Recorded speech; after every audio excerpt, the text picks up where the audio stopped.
रैखिक बहुपद के शून्यकों की संख्या कितनी होती है। अब अगर बात करें रैखिक बहुपद के बारे में, तो रैखिक बहुपद देखो जरा, हमने कहा बाबू रैखिक बहुपद होता क्या है, पहले तो ये बता दो रैखिक बहुपद क्या होता है। तो रैखिक बहुपद का मतलब होता है वैसा बहुपद जिसका घात हमारा एक होता है। जैसे 3x + 5, यहाँ पर देखेंगे पूरे बहुपद में चर एक ही स्थान पे है यहाँ पर, और अधिकतम घात कितना है, यहाँ पर 2 है। हालांकि अगर लिखे 2x² तो यहाँ पर पद एक है, लेकिन घात अगर 2 आ जा रहा है, इसका मतलब ये द्विघातीय बहुपद है। रैखिक बहुपद वैसा बहुपद जिसका घात एक होता है, उसको रैखिक बहुपद कहते हैं। पहली बात ये समझो। दूसरी बात, किसी भी बहुपद के अंदर में बहुपद का घात ही उसके शून्यकों की संख्या को बताता है।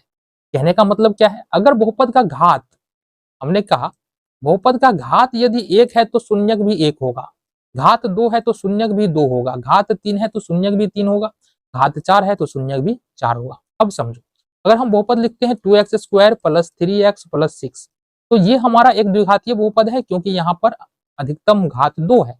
अब घात 2 है तो इसके शून्यकों की बात करेंगे तो यहाँ पर शून्यक कितना हो जाएगा, 3।